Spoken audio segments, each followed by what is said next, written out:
Assalamualaikum warahmatullahi wabarakatuh. Selamat siang Bapak Ibu. Salam sejahtera. Siang ini saya akan menyampaikan materi yaitu bagaimana membuat anak itu menjadi pintar dan besoknya bisa kaya. Semuanya berawal dari citra diri Bapak Ibu. Yaitu citra diri itu adalah cara kita memandang diri kita. Jadi cara si anak tadi memandang dirinya seperti apa. Kalau si anak tadi memandang dirinya itu pintar, anak akan menjadi pintar. Kalau anak itu memandang dirinya bodoh, anak akan menjadi bodoh. Jika kita memandang diri kita orang kaya, kita akan menjadi kaya. Jika kita memandang diri kita orang miskin, kita akan menjadi miskin. Ya. Orang yang memandang dirinya miskin itu biasanya ya sering sambat, sering ini mahal, itu mahal, dan sebagainya. Nah, terbentuknya citra diri itu seperti ini Bapak Ibu. Pada saat usia 0 sampai 7 tahun, ya, itu semua masuk yang dari panca indera itu diserap dan menjadi dasar pola pikir atau citra diri kita. Ya. Kemudian umur 7 tahun itu mulai ada filter. Ya. Yang menjadi filter adalah bahan-bahan yang masuk sebelumnya. Artinya segala sesuatu yang cocok dengan filter itu dimasukkan, yang tidak cocok akan dibuang. Ya. Nah, usia 13 tahun filternya sudah jadi dan sempurna pada usia 18 tahun. Sehingga sejak usia 18 tahun sebetulnya nasib anak itu sudah terbentuk berdasarkan citra dirinya. Ya.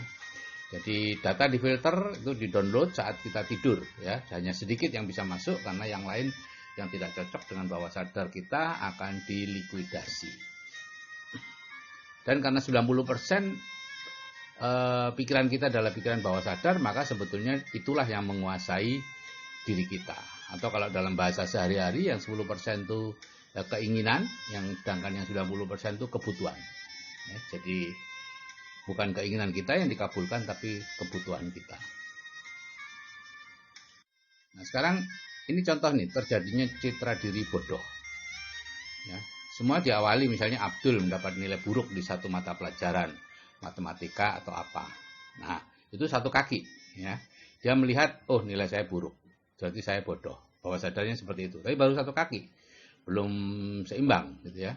Tapi kemudian ini gurunya belum belajar tentang cara berpikir, kemudian mengatakan ya biasa kan Abdul, ayo belajar lebih keras ya, supaya nanti bisa dapat nilai baik.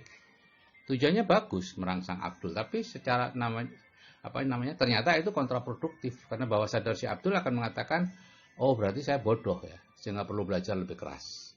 Nyatanya hanya saya yang diingatkan oleh bu guru, yang lain-lain tidak, gitu ya. Dua kaki terjadi, ya. Dua kaki citra diri bodoh mulai jadi. Kemudian sampai rumah, ibunya mengatakan, ibu dulu dapat 9, kok kamu sekarang dapat 5? Nah, ini sudah 3 kaki sudah selesai sudah, ya. Citra dirinya akan mengatakan saya lebih bodoh dari ibu. Apalagi kalau ibunya membandingkan dengan kakaknya, kakakmu dapat 9, kamu kok dapat sekian gitu. Maka citra diri bodoh sudah terbentuk sempurna dan anak akan menjadi bodoh. Gitu ya. Akan ada semacam mental block gitu ya. Dalam pelajaran-pelajaran matematika atau pelajaran apapun yang sudah ada citra diri tidak bisa. Nah, citra diri pintar juga sama. Diawali dengan mendapat nilai baik di satu mata pelajaran, kemudian bu guru mengatakan, oh Abdul pintar sekali ya. Nah, sehingga si Abdul merasa dirinya pintar, kemudian ibunya juga memuji, sehingga lebih pintar. Jadi citra diri pintar terbentuk sempurna dan anak menjadi pintar. Nah, jadi bagaimana sebetulnya cara membuat citra diri anak?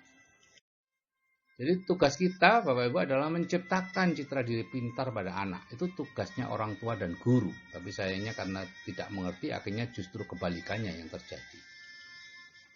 Jadi kalau kita melihat rapot itu hanya nilai yang baik saja yang dilihat, ya. Dan dipuji habis-habisan. Misalnya itu nilai keterampilan atau apa 9,5. Wah luar biasa ya. Bapak dulu tidak pernah lo dapat sekian. Nah, jangan pernah mengomentari nilai yang jelek. Kadang-kadang si anak, terutama anak-anak yang koleris dan lain-lain, merasa tidak puas karena ada nilai jelek. Itu kita harus menghibur mereka. Oh ini lumayan bagus, kakekmu dulu lebih jelek dari ini. Nah, atau bapak dulu lebih jelek dari ini, gitu ya. Pokoknya katakan itu supaya si anak merasa bahwa dia lebih pintar. Kalau ulangannya jelek ya cari alasan yang bisa menjelaskan mengapa itu terjadi. Oh enggak apa-apa, itu dulu kamu ingat ibu itu kamu sakit waktu itu. Nah, atau malamnya kamu capek banyak tamu. Nah, atau apapun lah. Pokoknya bukan karena faktor si anak itu sendiri tapi faktor luar yang menyebabkan nilainya jelek. Kalau hasil ulangannya bagus sebaliknya, wah puji habis-habisan, kalau perlu dipigura itu. Ya, cantolkan di tempat belajarnya dia supaya jadi kebanggaan. Jika tidak pernah mendapat nilai baik di sekolah misalnya, ya buat ulangan sendiri di rumah. Anak, ayah, ibu, kakak yang mau diajak kerjasama, kemudian bagaimana caranya dibuat supaya nilai yang terbaik ada pada si anak itu. Dengan begitu dia akan merasa terus sebagai orang yang pintar dan lama-lama akan jadi pintar. Bapak Ibu, banyak orang tua yang mengambil jalan pintas supaya anaknya pintar dileskan. Itu kontraproduktif Bapak Ibu. Karena begitu Bapak Ibu mengatakan si anak perlu les, berarti Bapak Ibu sedang mengatakan si anak itu bodoh. Ya, jadi jangan memberi les privat ke anak ya, kecuali materi di luar pelajaran. Misalnya les balet, les bahasa Inggris atau les main piano atau apa gitu ya. Karena kalau kita memberi les si anak di mata pelajaran yang biasa ya, kita seperti menganggap si anak itu bodoh. Nah kalau anak yang minta dileskan, itu jangan langsung dituruti ya. Kita yakinkan dulu bahwa dia itu pintar sebetulnya. Nah, kalau dia ngotot, kemudian menyalahkan kita tidak mau membiayai dan lain-lain, barulah dia kita leskan. Jadi ngeleskan anak jangan berasal dari orang tua, tersirat ataupun tersurat. Nah ini tahapan dalam hidup Bapak Ibu, yaitu pendidikan, pekerjaan, dan hasil. Ya. Setelah kita sekolah, kemudian kita bekerja, dan dari situ harusnya mendapat hasil. Penghasilan ya mungkin 100 juta, tabungan 2 miliar, rumah 2 hektar, mobil 3, umroh tiap tahun, bangun masjid, anak asuh, dan lain-lain. Itu hasil.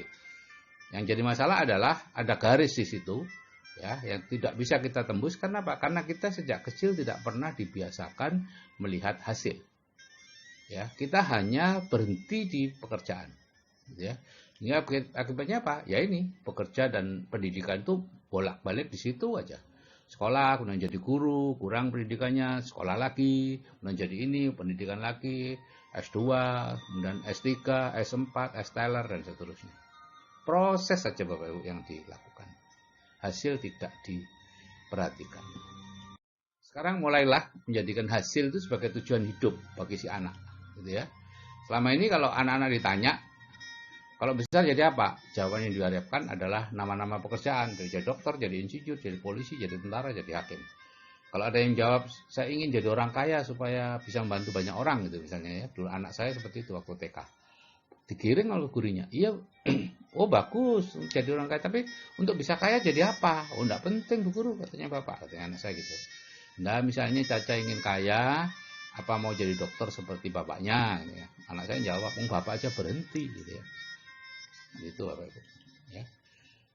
Dan karena kita sejak kecil didoktrin untuk menjadi pekerja mencari uang gitu ya, maka ya akibatnya kita harus terus-menerus bekerja Bapak Ibu. Di mana kita fokus, disitulah yang akan kita dapatkan ya. Pensiun dari guru negeri ya mengajar di swasta atau memberi les privat. Pensiun sebagai tentara jadi satpam, terlalu tua ya kemudian jadi pulang ke kampung gitu ya. Pensiun dari pejabat menjadi konsultan, mengajar di universitas swasta dan lain-lain. Terus menerus seperti itu. Kalau ditanya kenapa kok bekerja lagi, dijawab dengan alasan macam-macam gitu ya. Satu alasan yang sebenarnya tidak pernah dikemukakan, yaitu membutuhkan penghasilan tambahan. Padahal itu yang alasan sebenarnya, tapi kita selalu beralasan supaya otaknya masih terpakai, supaya ilmunya masih dipakai, supaya masih bermanfaat untuk orang lain dan sebagainya. Saya mengenal banyak sekali dokter, pengacara, notaris atau apa, direktur, mantan direktur yang berhenti dari pekerjaannya, pensiun dini karena sudah mendapatkan penghasilan yang cukup besar. Jadi Bapak Ibu, kalau Bapak Ibu sudah mendapatkan penghasilan yang cukup besar, maka Bapak Ibu tidak punya alasan lagi untuk tetap bekerja. Nah, kita perlu merubah ini sejak anak-anak untuk tidak menjadikan bekerja mencari uang sebagai tujuan hidup, melainkan kemakmuran atau kekayaan sebagai tujuan. Untuk itu yang pertama diawali adalah menghilangkan dulu orang tuanya fobia kaya, ya, dengan mendengarkan audio terapi bawah sadar itu fobia kaya ini akan hilang. Banyak orang yang fobia kaya itu takut jadi kaya, menyebut kaya aja takut, ya, tidak berani karena dianggapnya itu keserakahan atau apa gitu ya. Nah, anak kecil, sejak kecil anak-anak itu dikudang untuk besok menjadi orang kaya yang banyak membantu orang. Oh, sapimu berapa ya le besok ya? Rumahmu besar ya le. Itu terus saja dikudang. Kalau melihat di TV ada barang-barang mewah, katakan bahwa dia besok punya itu. Ibu mau kamu ajak kemana dan seterusnya. Kalau anak ingin menjadi salah satu pekerjaan, misalnya, aku pengen jadi dokter, oh ya belokkan aja untuk menjadi kaya. Terserah bagaimana caranya. Ya. Nah, untuk anak-anak yang cukup besar, umur 13-18 tahun, katakan ketika dia mengantuk, sudah menjelang tidur itu, sambil mengelus-elus kepalanya atau apa gitu, ibu percaya, nah kamu besok menjadi orang kaya yang banyak membantu orang. Udah, itu aja yang kita katakan. Jangan ditambahi dengan insya Allah yang sering kali kita pakai sebagai PHP, ya. Sudah tahu kita nggak datang, kita katakan insya Allah datang atau apapun. Atau saya doakan, ya, karena dia melihat bahwa ibunya mengatakan, oh ya saya doakan, tapi ibunya tidak pernah melihat, dia tidak pernah melihat ibunya kemudian berdoa, masuk kamar berdoa mendoakan yang tadi diucapkan. Jadi itu oleh bawah sadar itu dianggap sebagai PHP. Bawah sadar kita itu jujur banget.